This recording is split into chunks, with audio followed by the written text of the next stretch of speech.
Hello everyone and welcome back to my channel. If you're new here, my name is Amy and I am on a financial freedom journey with my family.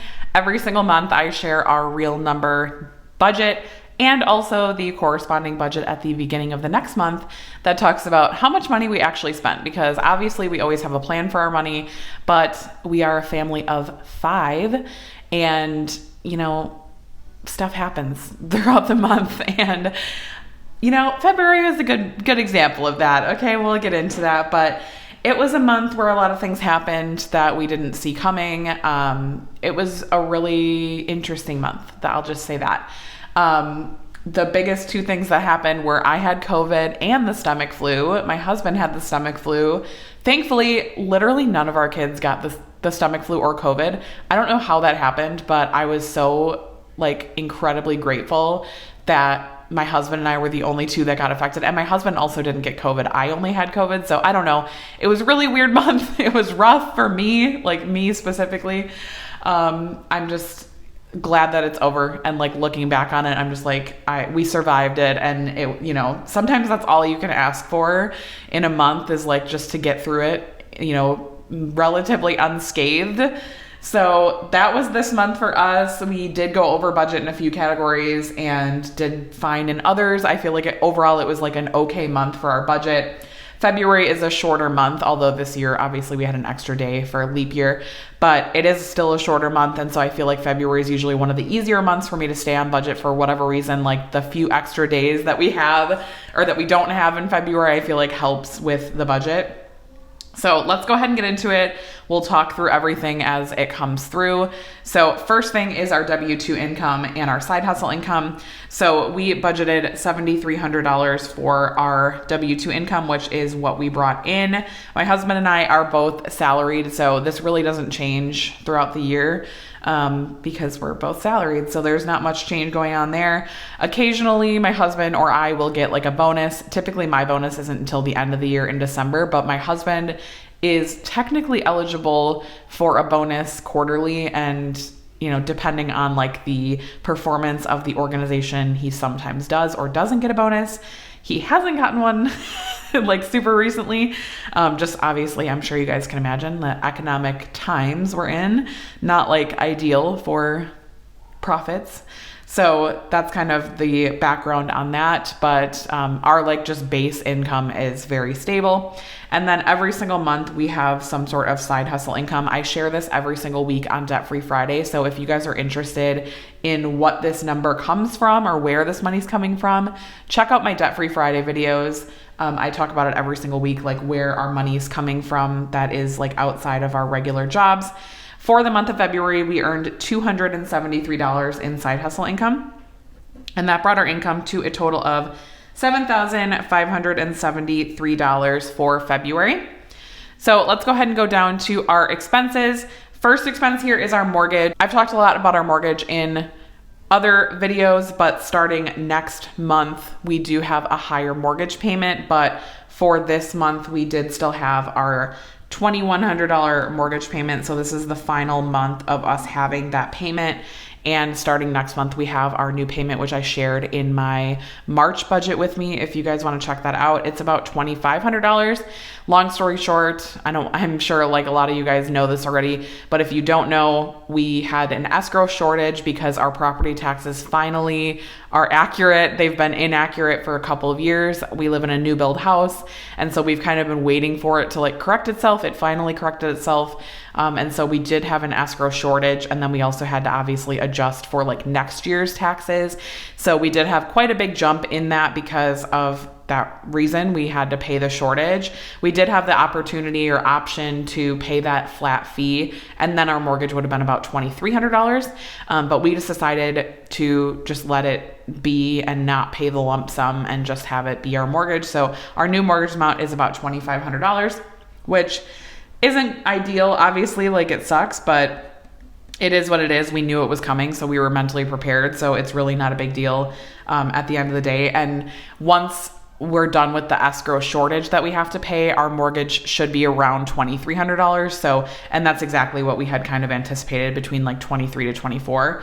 So happy that it's all done. Finally, I feel we were just in anticipation, like wondering when it was going to happen for so long. And I was kind of relieved when we were finally just like, okay, like we know what's going on now. We know like pretty much what our mortgage is going to be moving forward now that we know what our property taxes were actually supposed to be for the year. So it kind of feels good to just have that sorted out. The second thing we have here is Canva Pro. So I do pay for the annual subscription of Canva Pro every year because I use it for my content on YouTube and Instagram and all that. So I do pay $125 a year for Canva Pro. Peloton, we do have a Peloton bike, so we have to pay the monthly fee for that, which is $45 a month. Utilities, so this month, this is just our internet and our electric and gas. Next month in March, we have a water bill, so this will be higher, but we had budgeted $310 for our internet, which is $60, and then we budgeted $250 for our gas and electric. Obviously, in this time period, so like this is for the like January, February usage for our electric and gas. It's cold. I live in Wisconsin if you're new here. So it was pretty cold, although it was kind of unseasonably warm some days too. It was kind of random. So this actually wasn't as high as I thought it was going to be. We paid our $60 for our internet and we had a $240 electric and gas bill. So we actually were under budget by $10, which is great. So that was 4% of our budget. Next up is childcare. So my daughter goes to a part-time 4K program. So we have to pay for like the other half of the day, which is $585 a month. And that is no change. That was 7.7% of our income. My husband and I have a recurring donation every single month to St. Jude for $100. So we paid that. And my husband and I both receive $100 each for spending money every single month, which is a total of $200. And that was 2.6% of our income. Next up, we're moving into our variable expenses. So these are the expenses that we primarily use our credit card for. So I've gotten a lot of questions about that in the past. Anything that we can use our credit card for, we do. So like my childcare even comes off of our credit card because they allow us to pay with our credit card. And then we pay our credit card in full twice a month. So we make a mid-month payment in full to clear it out, and then we make an end of the month payment like to completely clear it out for the month. We have been doing that for many years at this point. It works amazing. We both have excellent credit scores, my husband and I, and we didn't used to. We had, really bad credit scores, 10 years ago. So it's really worked well for us. I would highly recommend it, but I would not recommend using a credit card unless you feel like you can really make sure that you're paying it off in full every single month. It's taken us a long time to get here. There were a few years where we did not use credit cards, like right after we got out of credit card debt, which we have had credit card debt before. Back when we were younger. We took a few years off of using credit cards because we just felt like that was the best thing for us until we could really learn to manage our money. And then we started using credit cards again. And ever since then, we have not been in credit card debt ever. It's been, probably like at least 8 years, I think, that we've been out of credit card debt. Maybe closer to 10. I honestly can't even know. It's probably closer to like 7 to 8 years. That we've been completely credit card debt free. But yeah, we've been doing this and it works really well for us. It does amazing things for our credit scores again, because we do pay it in full twice a month. That is a myth that you have to carry a balance on your credit card to have a good credit score. As long as you're using your credit card, even if you're paying it in full, your score is still going to go up. Like it still shows as activity and you will still have your score go up. Now, every single month we don't pay it in full exactly according to the statement date. So there are times where we have like a small balance on the credit card, but we never pay interest on it because we pay it twice a month. So hope that makes sense. If you guys want a full video on like credit scores, how we use credit cards to like our advantage, how we travel hack, I would be willing to do a video on that at some point. I'm definitely not like the expert on that. There's a lot of people on like Instagram who know more than me and who I've learned from, but happy to share kind of like our strategy for that in the future. So again, all this variable spending goes on our credit card and then we just pay it in full. So for gas, we budgeted $250 and we actually spent $261. So we were slightly over on that $11 over budget, which is fine, 3.4%. Obviously, I try to be reasonable with being over budget like this, because obviously like gas is not something that is a negotiable for us. Like, we just have to go where we have to go. And obviously maybe we could do a little bit of a better job, like not taking completely unnecessary trips, but like for the most part, we're driving where we need to go. So it is what it is. And being $11 over budget is not a huge deal. Groceries, we had budgeted $800 and we had spent $896. $96 over budget on groceries, 11.8%. So for both groceries and takeout this month, I was sick for like a good, week and a half to 2 weeks of the month. And so, to be honest, everything went out the window during that time period when I had COVID and the stomach flu. I was like, my husband was just surviving with the kids and ordering takeout when he needed to and ordering groceries when he needed to. We have Walmart grocery delivery, and so we use it a lot, and he needed to use it while I was sick. I needed to get, medicine during that time too. And so it was just like it was not a normal month for us. And so that's all I can say is that, I'm hoping that next month is better. I do think we are going to be raising our grocery budget for April though, because for March I left it at $800, I think. But we're actually going to be out of town for a part of March on vacation. And so I feel like we'll be able to probably stick to that budget. But I think in April, we're going to need to raise it to like $900, because I feel like that's just more reasonable. Honestly, maybe even $1,000. I don't know. I'm kind of sick of going over our grocery budget. And I don't feel like most of the time, I don't feel like we're getting anything that's like crazy. Like, we're not getting anything, like we're not getting sushi and steaks every night. And like, it's like basic ass groceries, like, Cinnamon Toast Crunch. Like, it's not like we're living the laps of luxury here with food. And so I'm going to think about this before I do my April budget, and it'll probably be higher. It'll probably either be $900. It might even be $1,000. I don't know. I might just give in and say, we're just going to do $1,000. I'm just at the point in my life where I'm sick of having to feel like I have to pinch every penny. Like, I feel like it's hard for me to get out of the debt payoff mentality sometimes. And I feel like with our grocery budget, we've been trying to be tight for so long. And it's just like, when is enough? And when can we just say like, whatever, like $1,000 is what it's going to take to like not have to really think about it every day. So kind of a tangent there, but I'm sure a lot of you guys can relate. Like, it's just so frustrating to have to think through, are we spending too much on groceries every single week when we're doing our groceries? Like, I'm like sick of thinking about it, honestly. It's exhausting. So I will report back in my April budget what we end up deciding to do with that, but I'm thinking at least $900 moving forward. For fun and kids, we budget $100 every single month for just like random things that come up with our kids. Like if they have a birthday party to go to, or like, I don't know, anything else. If they want to go get ice cream, or like any special event with our kids, if we want to take them to the zoo or take them to the museum or whatever, just anything that's like extra or fun with the kids. So we spent $63 this month, which was under budget, which is great. Again, I was sick for like a week and a half of the month. And so we didn't really do anything during that time period. Obviously, I had COVID, so I was not even leaving the house for that entire time period. And then when I had the stomach flu, again, was not leaving the house. Obviously, I didn't want to get anyone else sick. So it was like a pretty non-eventful month as far as that kind of stuff. For miscellaneous, we budgeted $200. We spent $127. So again, pretty far under budget on this one too, but kind of a similar thing. Like, we just weren't really doing anything extra this month. And that's kind of why like our food budget, I feel like, was so much higher, because we weren't leaving the house. Like, and when we were leaving the house, my husband was leaving the house and like getting takeout. So that was the gist of the month. Dining out, again, I already told you guys, we did go over budget. We budgeted $250.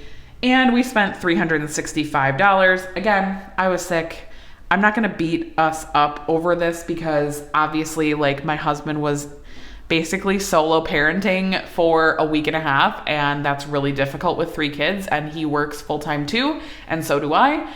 And so it was just a really like rough time, and it was just survival mode, and I basically gave him free will, and I was like, do whatever you need to do. If you need to order pizza, order pizza. If you need to order groceries, order groceries. Like, basically just survive, figure it out on your own. And I did have to fight like the little bit of disappointment because we did not eat out at all in January. And so it was quite like a sharp left turn coming into February and like blowing our budget.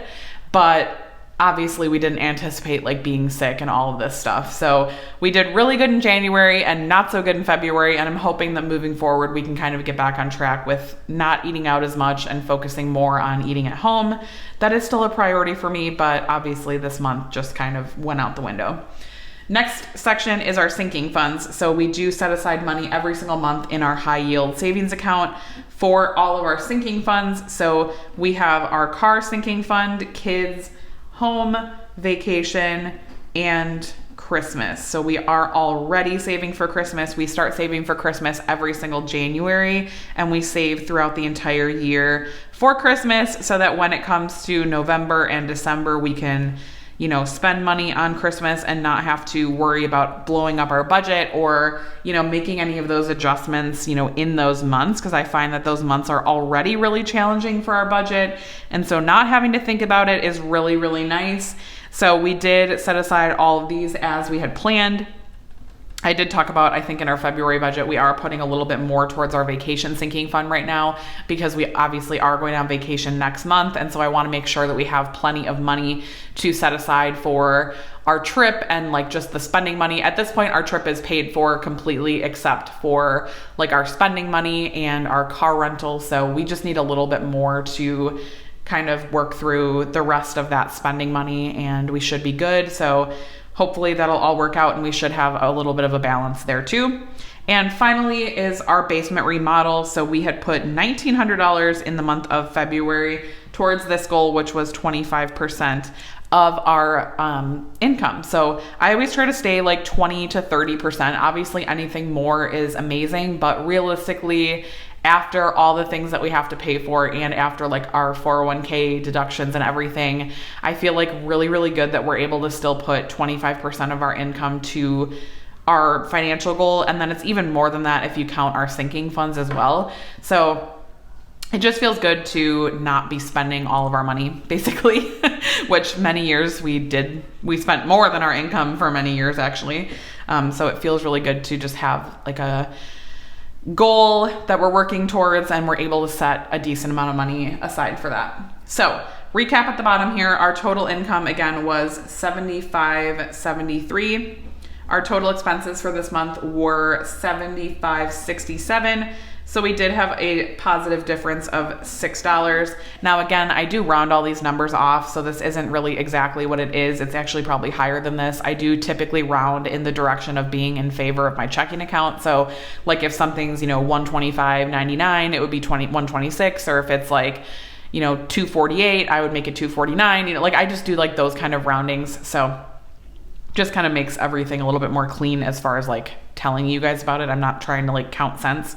And then this $6 or whatever negligible amount is in there just goes into our checking account buffer, which we try to keep a few $100s in our checking account just in case like a bill comes up or something comes out early or, whatever. We always want to make sure we have a little bit in there to cover anything that might come out. So that is all I have for this video. I hope you guys had an amazing February. Let me know in the comments down below, what was your most challenging budget category for February? I would love to hear about it and maybe just commiserate with you. And, it's probably food because I feel like that's where a lot of people are struggling right now, just with food budgets and stuff. But let me know in the comments down below how February went for you, and I will talk to you guys on Friday. Bye, guys.